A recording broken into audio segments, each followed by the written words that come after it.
भाई पता नहीं क्या हो गया मुझे, जब से स्कूल से निकला हूं, ना ही मुझे नींद आता है ना ही मुझे अंदर से खुश हूं मैं। पता नहीं क्या हो गया मुझे यार। भाई बात बता, हैप्पीनेस होती क्या है? खुश कैसे रह जाता है यार? भाई खुशी का मतलब हाँ भाई बता, क्या होता है खुशी? कैसे रह जाता है खुश? भाई खुशी का मतलब होता है, भाई काम करना जाके तू यूट्यूब पे देख ना, मैं दिमाग मत चाप यहाँ तू आके।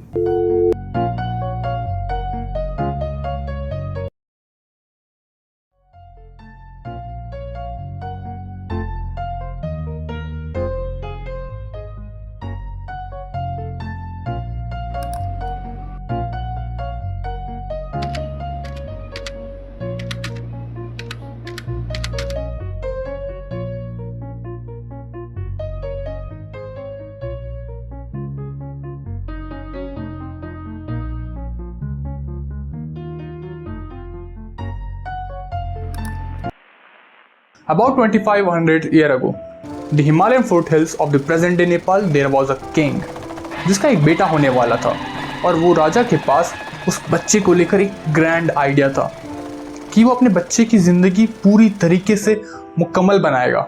वो अपने बच्चे को ये एहसास होने नहीं देगा कि तकलीफ़ होती क्या है।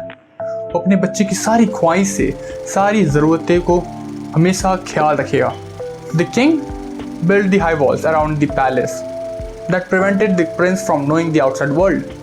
He gave his child whatever he wants, a lot of gifts, a lot of comfort. Whew, that all comfort which you wish to have, he had all those things. And so the king got successful in spoiling his kid unknowingly, and the child grew up in the ignorance of the cruelty of human existence. और जैसे जैसे राजकुमार नौजवान हो रहा होता है, वैसे वैसे वो अंदर से खालीपन महसूस करता है, और एक देर रात वो अपने महल से छुप कर निकल जाता है ताकि वो जान पाए कि वो उन बड़े दीवारों के पीछे असल में है क्या। And the thing he saw horrified him.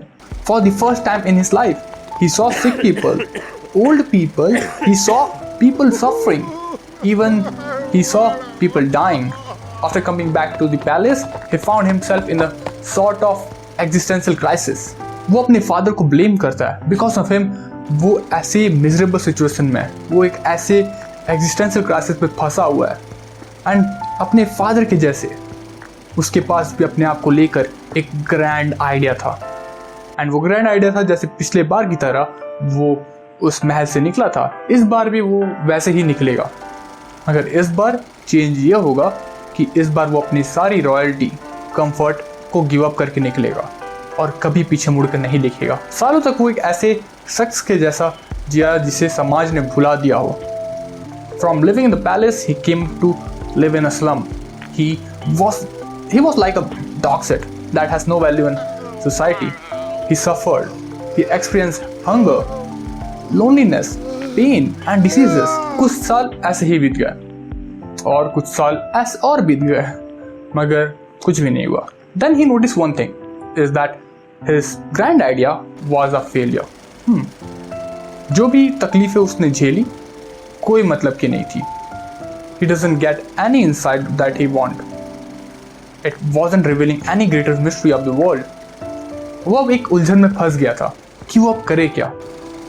तो उसने डिसाइड किया कि अब वो एक पीपल के पेड़ के नीचे बैठेगा जब तक उसे अपने लिए कोई दूसरा ग्रैंड प्लान ना मिल जाए। तो वो उलझन में फंसा राजकुमार लगभग 49 डेज तक पेड़ के नीचे बैठा रहा। And he came up with lot of realization. One of the realization is life is suffering in itself. And from there the prince whose name was Siddhartha Gautama becomes the Gautama Buddha. And suddenly you realize that everything you'd ever told yourself were lies. And believe me, I can sympathize, 'cause everything I ever thought I was made me cry. As Buddha said that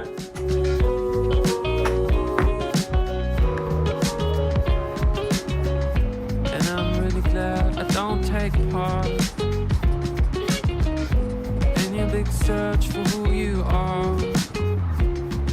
life is suffering in itself and इसमें कोई दोहराई नहीं है। तुम, मैं, सब इस दुनिया में सफ़र कर रहे हैं, इस दुनिया में तकलीफ़ें झेल रहे हैं। Maybe you are suffering from your studies, maybe you are suffering in your job, और maybe you are suffering in your relationship. हम ये फैक्ट डिनाई नहीं कर सकते कि हम सब इस दुनिया में तकलीफ़ें झेल रहे हैं। Even the billionaires and the so called successful people are also suffering in their life. हाँ, हो सकता है कि उनकी तकलीफ़ें हमारी जैसी तकलीफ़ें से ना हो सकता है कि उनकी सफरिंग हमसे बहुत अलग हो, मगर वो भी सफ़र कर रहे होंगे अपनी लाइफ में। हो सकता है कि वो अपनी रिलेशनशिप इशू से डील कर रहे हो सकता है कि वो अपने हेल्थ इशू से डील कर रहे हो, ये भी हो सकता है कि वो लाइक बिलियंस ऑफ डॉलर्स से जैसे प्रॉब्लम से डील कर रहे हो, मगर हम ये फैक्ट से डिनाई नहीं कर सकते कि वो भी प्रॉब्लम से डील कर रहे हैं, वो भी सफ़र कर रहे हैं, वो भी स्ट्रगल कर रहे हैं अपनी प्रॉब्लम को सॉल्व करने के लिए। और यहाँ एक जायज़ सा सवाल भी आता है कि how can we don't suffer in our life, and इसका जवाब मेरे पास है। एंड इसका जवाब है, इससे पहले ड्रम रोल प्लीज, एंड इसका जवाब है डेथ, मृत्यु। सिंपल है ना, just go somewhere and die. इस तरह से तुम अपने तकलीफ से भरी हुई जिंदगी से मुक्ति पा सकते हो, है ना। और मैंने एक चीज रियलाइज भी किया, that our life start with pain, suffering, problem and also end with that. हाँ, जैसे जब एक माँ अपने बच्चे को इस दुनिया में लाते समय वो दर्द झेलती है। When the child who is going to be dickhead in the future also suffer in his first breath. The child grown-ups, he suffer in his studies, he suffer from acceptance from his peers, he suffer for a girl, then for his job, then his for child, and then their future. Oof. And at last, he suffer from his health and his death. Let's accept this. Problem never fucking go away. The solution of the one problem is merely the creation of another problem. हमारी जिंदगी तकलीफों से बनी है और हम इसे चाह कर भी अनदेखा नहीं कर सकते। So don't hope for a life without problem. There is nothing like that. हाँ, ऐसा कुछ नहीं होता life without problem. So instead of that, hope for a life with good problem, with better problem.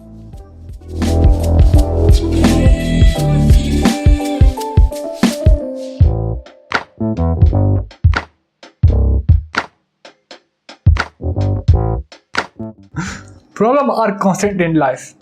जब तुम एक प्रॉब्लम सॉल्व करते हो देन तुम एक नया प्रॉब्लम बना लेते हो खुद के लिए। जैसे अब तुम अपने हेल्थ इश्यूज को सॉल्व करते हो बाय जॉइनिंग जिम, तुम एक नया प्रॉब्लम बना लेते हो।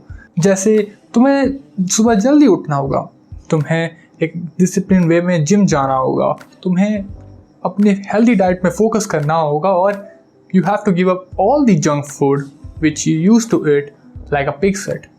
तकलीफ़ें कभी ख़त्म नहीं होती, वो बस अपग्रेड होती हैं। अब यहाँ दूसरा सवाल आता है कि how can we find happiness in this pathetic life. हम इस दुखद ज़िंदगी में कैसे खुशी ढूंढ सकते हैं। असल में इस सवाल का जवाब है बाय सॉल्विंग प्रॉब्लम्स। हाँ, happiness come from solving problems. I know, यहाँ तुमने एक फिर सीक्रेट सॉस तुमने जो मिस कर दिया होगा, वो है solving. Solving problem equals to happiness.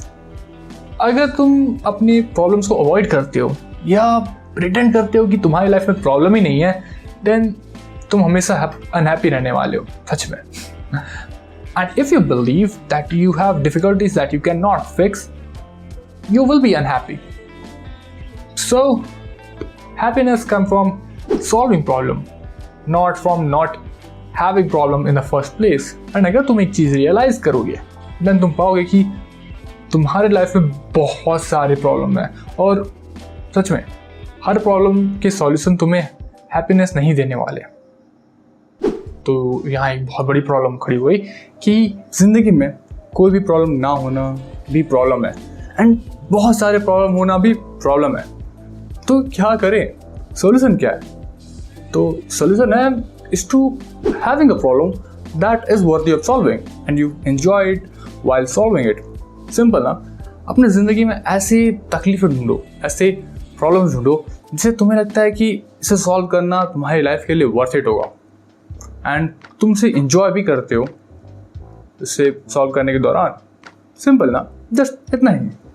And do you remember this, बचपन में जब हमें कुछ मैथ्स की hard problem as a homework दिया करते थे टीचर्स, देन हमें मन नहीं करता था कि यार कौन सॉल्व करेगा, बट एट लास्ट हमें सॉल्व करना पड़ता था। एंड जब धीरे धीरे वो प्रॉब्लम सॉल्व हुआ करता था, जो धीरे धीरे वो प्रॉब्लम हमसे सॉल्व होता, तब हमें मज़ा आता, तब हम उसको इन्जॉय करते, है ना। एंड फाइनली जब वो प्रॉब्लम सॉल्व हो जाता तो हम वो खुशी महसूस करते, है ना। वो तो काइंड ऑफ ऐसे ही है कि जब हम अपने प्रॉब्लम्स को सॉल्व करते हैं तो हमें खुशी महसूस होती है, मगर वो सारे प्रॉब्लम्स जो हमें लगता हो कि वो वर्थ इट है प्रॉब्लम सॉल्व करना, बट अनफॉर्चुनेटली इस दुनिया में कुछ ऐसे लोग भी हैं जो अपने प्रॉब्लम्स को डिनाई करते हैं, जो दूसरों को ब्लेम करते हैं कि इसके वजह से ये सब हुआ, जो विक्टिम कार्ड खेलते हैं for the simple reason that ये चीज़ उनको अच्छा फील कराता है खुद के बारे में, और ये चीज़ ईजी भी है। मगर जहाँ दूसरी ओर अपने प्रॉब्लम को एक्सेप्ट करना एंड उससे सॉल्व करना हार्ड होता है, and it's often make you feel bad about yourself. वो लोग एक वे क्रिएट कर लेते हैं ताकि वो अपने प्रॉब्लम से टेम्परेरी एस्केप कर सकें, एंड ये चीज़ उनको क्विक हाई देता है जो उन्हें अपने बारे में अच्छा फील कराता है, and they keep themselves in an illusion by denying and blaming others for their problems। and तुम इस तरह के इंसान तो नहीं होना। As Mark Manson said that true happiness occurs only when you find the problem you enjoy having and enjoy solving, and I find it so true।